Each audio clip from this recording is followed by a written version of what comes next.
My name is Patrick. My life fell apart at 13 because of a decision I made. And when I made that choice, I knew I had two decisions. I could either face it or I could run from it. And I knew that if I ran from it, I'd be running my whole life and that it would cost me everything. But I also knew that if I faced it, it would cost me more. It would cost me relationships with my family. It would cost me friendships. It would cost me my future, my view of myself, and so many other things. And here's the thing. I did decide to face it, and it did cost me everything. It cost me so much more than I imagined. And once I got to that rock bottom point with despair, depression, that's where Jesus met me. And Jesus changed my life. And he can change your life too. But it's a lot longer of a story than that. So here's the story. So I grew up in a Christian house, like probably a lot of you guys. But I never really believed in Christianity.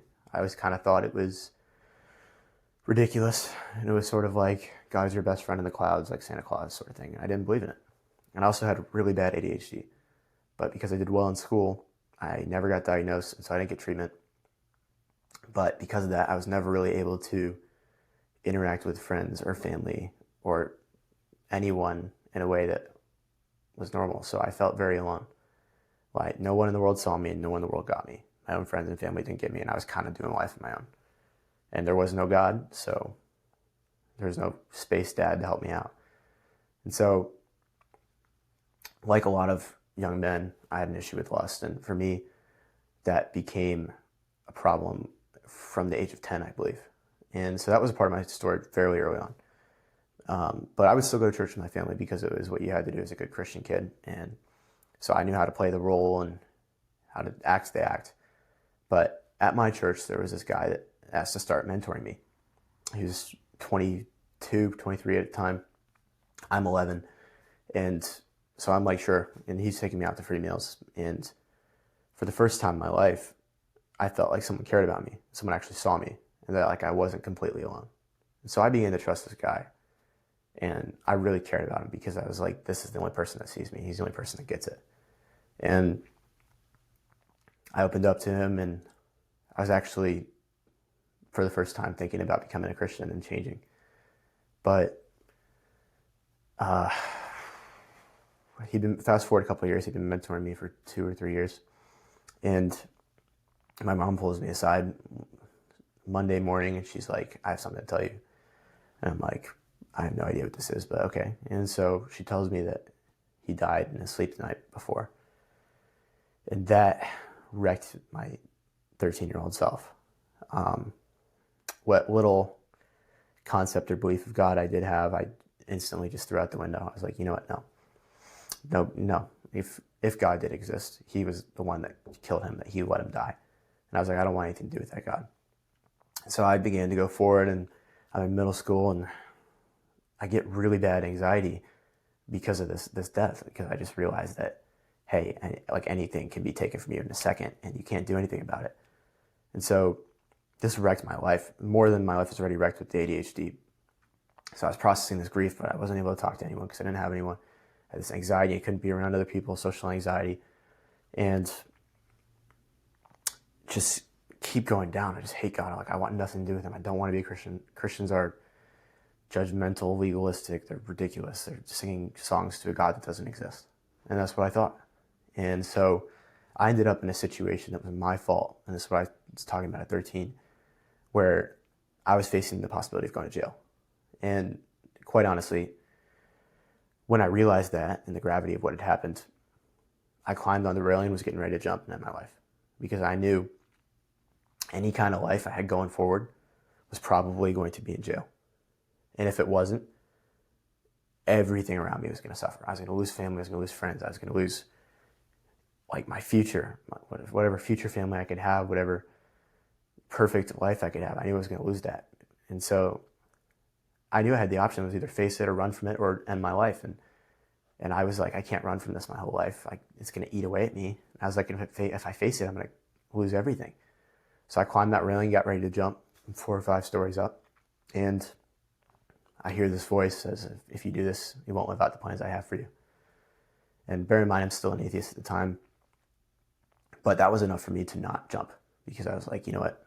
If there's any shot that wasn't my conscious, and that was just God, then I'm about to suffer a lot if I make this decision.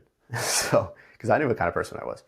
So I climbed back down off the railing and I was like, you know what? My only option is to face it. So I do that. I come forward. I tell them, hey, this is what happened. I'll deal with the consequences. And for the next, and everything I thought was going to happen was going to happen. I lost relationship with my family. I lost friends. I lost my sense of safety and security. And for several months, I didn't know what was going to happen to me, if I was going to end up in jail, if I was going to be prosecuted, if whatever. I had mandated therapy and interviews at precincts and all those things. And I didn't know what was going to happen. So I was stressed beyond my mind. I wasn't sleeping, wasn't eating. I was withdrawn into myself. And like I said, I had no concept of God. So I didn't go and immediately be like, hey, God, you need to bail me out. I just was like, whatever. But then, whatever, that 4 or 6 months, I get a call and they're like, we're dropping this, so you don't have to worry about anything. And I was like, that's crazy. Why? And they're like, because you came forward. And looking back, that was the first experience of grace I've ever had. And so it was kind of like clean slate, like in the eyes of the law and the eyes of everything, but I still knew what happened.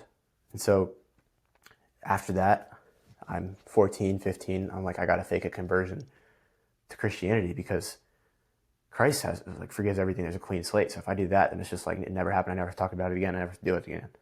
So I did that. I faked a conversion. I started reading my Bible, but I didn't believe in any of it. I was just like, I need to never be able to talk about this again and just like erase it from existence.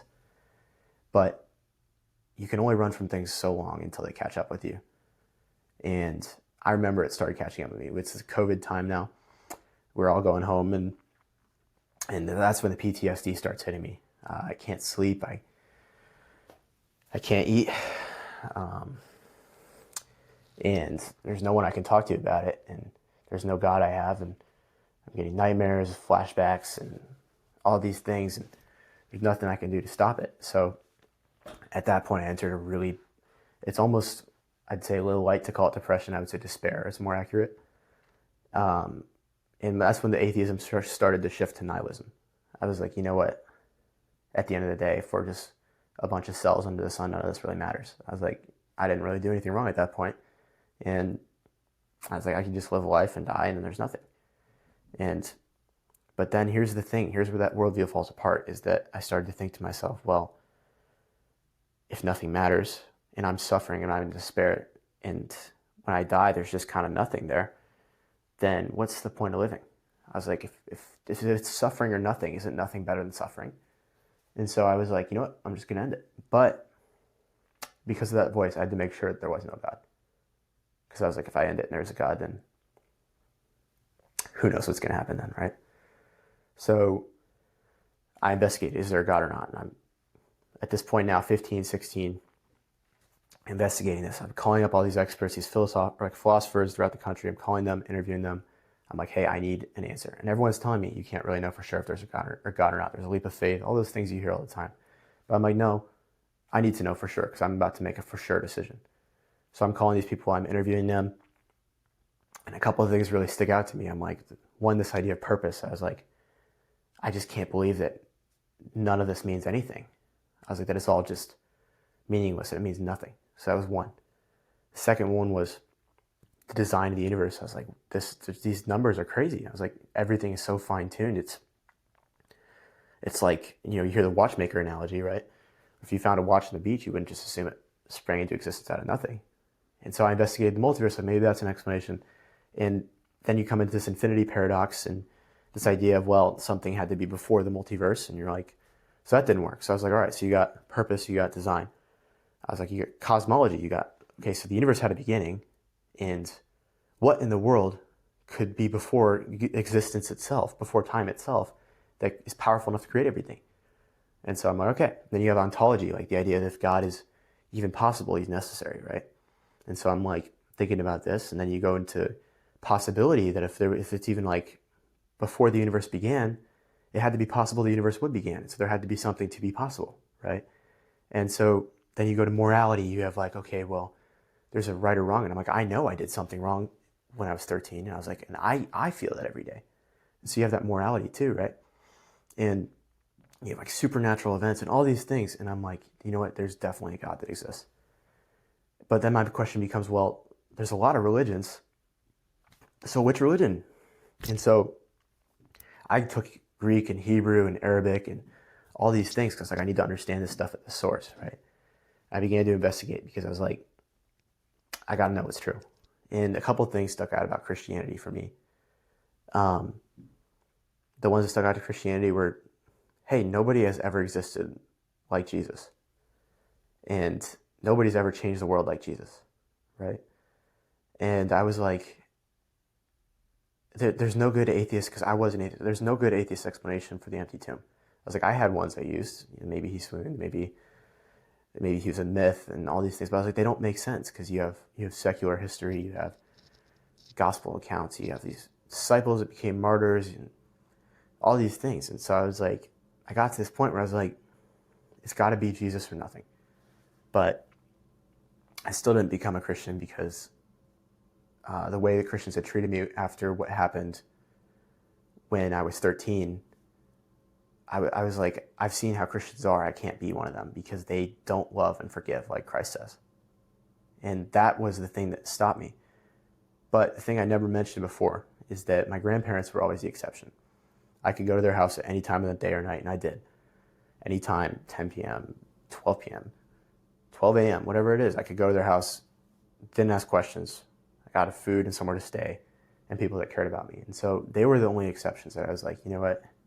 If Jesus existed, these people, they understand it.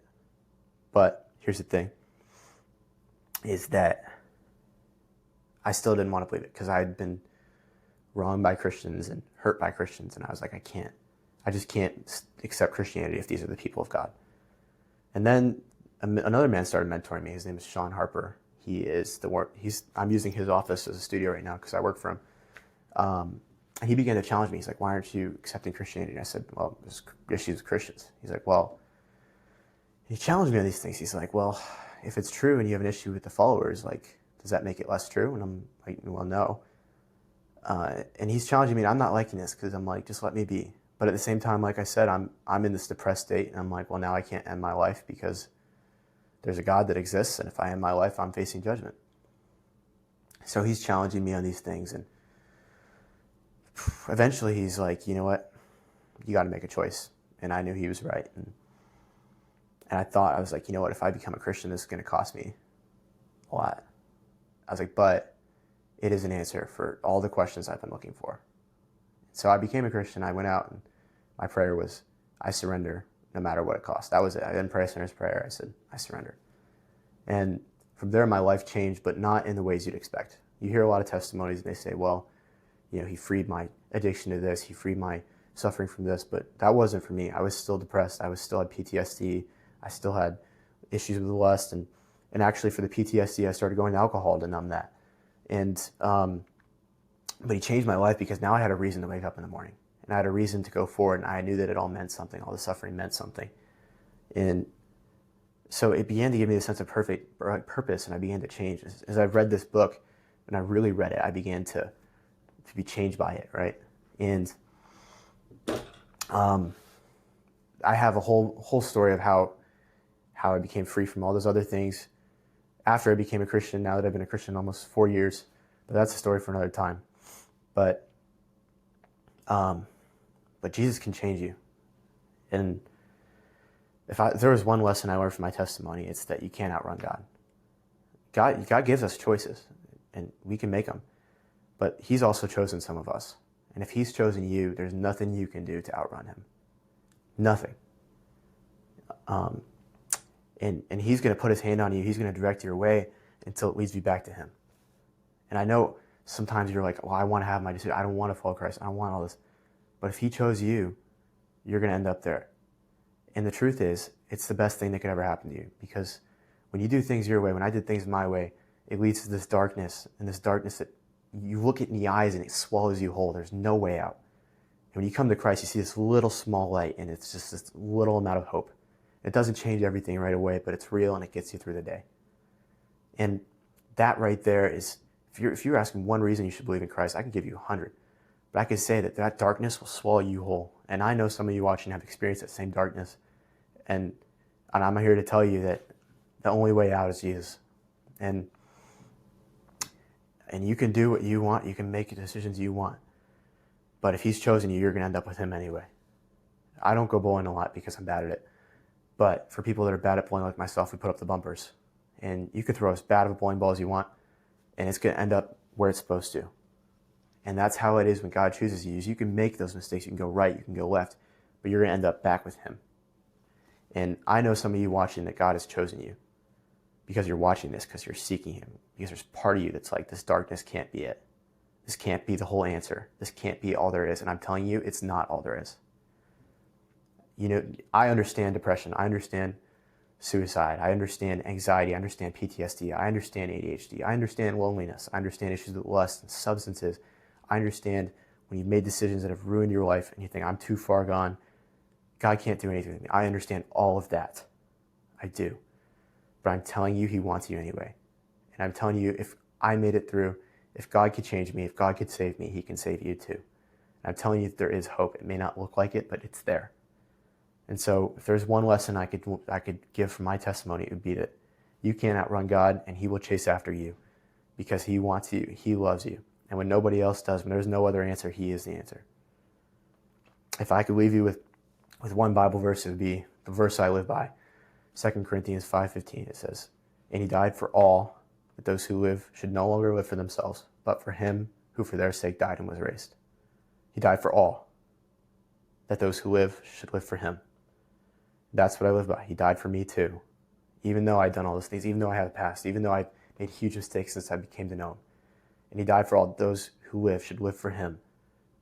And that's what I'm doing. That's what I'm trying to do every single day, because that is a higher calling and a better purpose than anything else in the world. Everything else will fall apart and everything else will fade. But living for him will never fade.